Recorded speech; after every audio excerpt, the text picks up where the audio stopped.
저는 백신 접종을 하였습니다.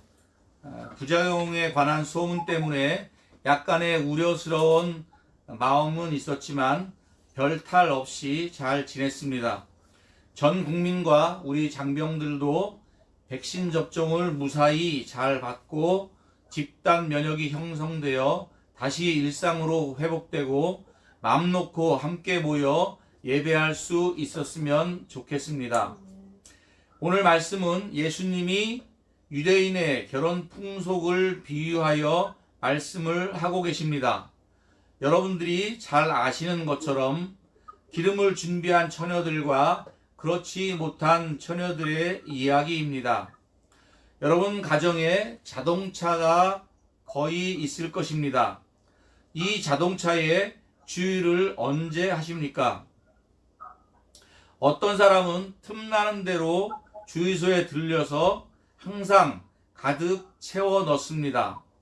또 어떤 사람은 주유 경고등에 불이 들어와야 주유를 하는 사람도 있고, 또 어떤 이들은 주유 경고등에 불이 들어와도 50km 이상 문제 없으니 거의 기름이 다 떨어지기 직전에야 주유를 하는 사람도 있습니다.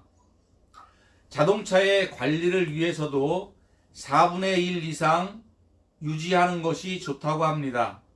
만일 연료가 떨어져 자동차가 멈추게 되면 자동차의 연료 기관에 무리가 가고 고장이 날 수도 있답니다.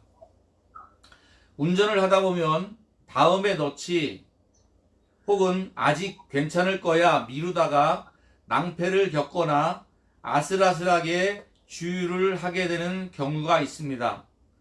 저도 운전 습관을 바꾸어 가득은 아니더라도 4분의 1 이상은 채워 넣는 습관으로 바꿔야겠다고 생각했습니다.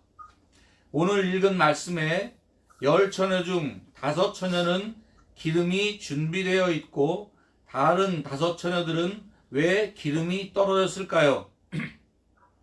첫째, 태만과 방시입니다. 나중에 넣지 뭐 아직 남았는데 괜찮겠지 하다가 시간을 놓치고 깜빡 잠든 사이에 기름이 다 떨어져 등불이 꺼져버린 것입니다. 둘째는 무관심입니다. 다른 것에 시선을 빼앗겨 기름이 떨어져 가는 것조차 알지 못했던 것입니다. 이 사람들은 등불을 켜고 신랑을 맞이할 수 없어 결혼식에 들어갈 수 없었습니다. 신랑이 올 때 등불을 켜고 맞이한 처녀들은 신랑과 신부의 혼인잔치에 함께 참여하고 기쁘고 즐거운 시간을 누리게 됩니다. 여기서 유대인의 결혼 풍습을 살펴보겠습니다. 결혼을 하고픈 요셉은 마리아의 부모를 찾아가 결혼의 의사를 전달하고 마리아에게 포도주 잔을 내놓습니다. 여기서 요셉하고 마리아는 익명입니다. 이 잔을 받아 마시면 마리아가 요셉의 청혼을 승낙한 것입니다. 이로써 정혼하게 됩니다. 우리나라의 약혼과 비슷하지만 정혼은 법적 구속력이 있습니다. 마리아와 요셉은 순결을 지켜야 하고 정혼 관계를 유지해야 합니다. 요셉은 마리아에게 사랑의 선물, 즉 증표를 주고 아버지 집으로 돌아갑니다. 마리아와 살 집을 장만하기 위해서입니다. 여러분들은 교회에서 성도들을 신부에 비유하고 예수님을 신랑에 비유하는 말씀을 들어봤을 겁니다. 그 말씀이 이런 비유를 통해서 이야기되고 있는 것입니다. 예수님은 제자들에게 이렇게 비유로 말씀하셨습니다. 올려주세요. 요한복음 14장 2절의 말씀입니다.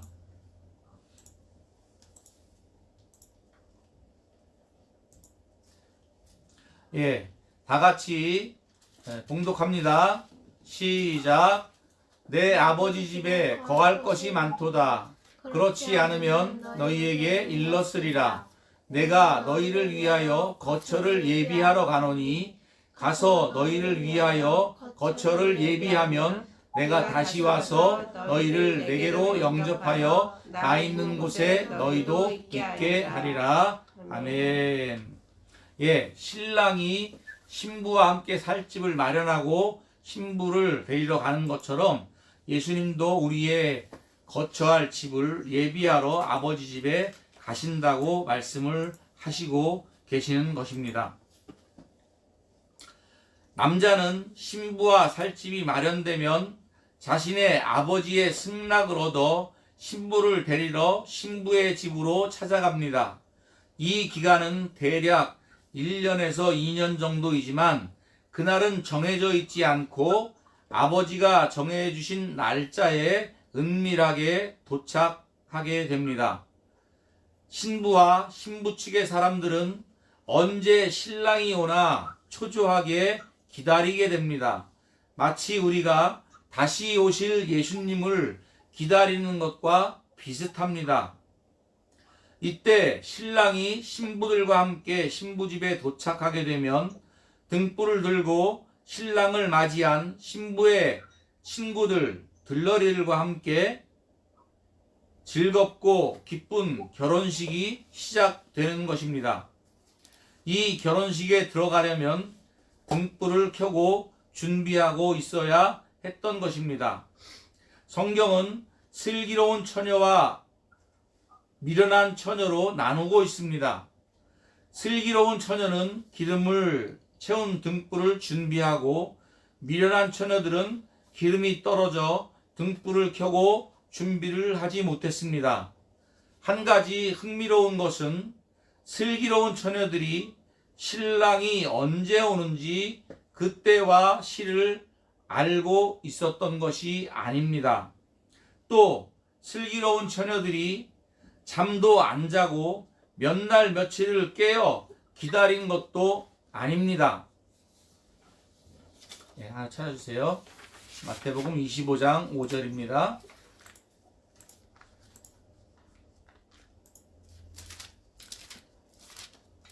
마태복음 25장 5절 다 같이 큰 소리로 읽겠습니다. 시작. 신랑이 더디음으로 다 졸며 잘새 밤중에 소리가 나되 보라 신랑이로다 맞으러 나오라 하매. 예, 말씀처럼 신랑이 늦어져서 더디음으로 피곤함을 이기지 못하고 모든 사람들이 다 졸거나 자고 있었습니다. 요즘 우리 가족들은 매일 드라마 성경을 읽고 기도문을 가족 밴드에 올리고 있습니다. 매일매일 글을 올리는 것이 쉽지 않습니다. 천천히 해야지 하거나 혹은 나중에 시간을 내서 하자 하고 나면 여지없이 그날은 밴드에 올리는 것을 잊고 지나가게 됩니다. 이것이 반복되다 보면 아예 포기하게 됩니다. 특히 우리 막내딸은 고등학생으로 공부하느라 시간에 쫓기고 피곤하여 매일 성경을 읽고 기도문을 올리는 것이 여간 힘면 하나님을 알게 되고 또 그분의 마음과 생각을 알게 됩니다. 하나님은 성경을 통해서 우리에게 살아계심을 나타내십니다. 기도문을 쓰면 하나님 앞에 나아가게 됩니다. 기도를 한다는 것은 하나님의 보좌 앞에 나아가 하나님의 얼굴을 보는 것입니다.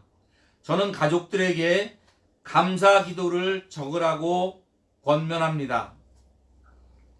감사의 기도는 우리 마음에 믿음을 더해주고 마음을 기쁘게 하고 힘이 생겨납니다.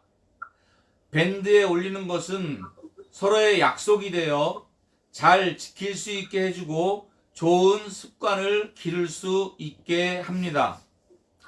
예수님도 습관을 따라 기도하셨습니다. 예, 말씀 올려주세요. 누가복음 22장 39절의 말씀입니다. 예, 다 같이 읽겠습니다. 시작. 예수께서 나가사 습관을 따라 감난산에 가시매 제자들도 따라갔더니 그곳에 이르러 그들에게 이르시되 유혹에 빠지지 않게 기도하라 하시고. 말씀에서 보듯이 예수님도 항상 하나님 앞에 기도하는 습관을 가진 것을 우리는 볼 수가 있습니다. 기도하는 것, 성경을 읽는 것, 경건한 삶을 살아가는 것이 힘든 것이 아니라 습관적으로 몸에 배어야 합니다. 처음에 신학교에 들어가서 새벽 기도를 하기 시작했을 때 새벽 기도하는 것이 너무 힘들었습니다. 새벽 기도를 만든 사람이 누군가 원망스럽게 생각하기도 했습니다. 그렇지만 새벽에 하나님께 나아가 기도하는 것이 습관이 되었을 때 새벽에 하나님 앞에 나아가 기도하는 것이 얼마나 큰 은혜인가 하는 것을 알게 되었습니다. 사랑하는 성도 여러분, 슬기로운 처녀들은 미리 준비했다는 것입니다. 마태복음 25장 4절 말씀에 슬기 있는 자들은 그릇에 기름을 담아 등과 함께 가져갔더니 라고 기록되어 있습니다. 슬기로운 자들은 신랑이 언제 올지 알지 못하므로 미리 등과 함께 여분의 기름을 넉넉하게 준비했던 것입니다. 예수님이 언제 오실는지 누가 알겠습니까? 내가 언제 하나님 앞에 서게 될지 어떻게 알겠습니까? 나태하여 게으르지 말고 세상에 빠져 무관심하지 말고 늘 준비되어 있어야 합니다. 살다 보면 피곤할 때도 있고 아플 때도 있습니다. 그러나 항상 기름통에 기름을 확인하고 기름을 채워놓고 주님을 기다린다면 주님께서 다시 오실 때 기쁘게 등불을 들고 주님을 맞이하게 될 것입니다. 아멘. 우리 같이 다 찬양 부르겠습니다.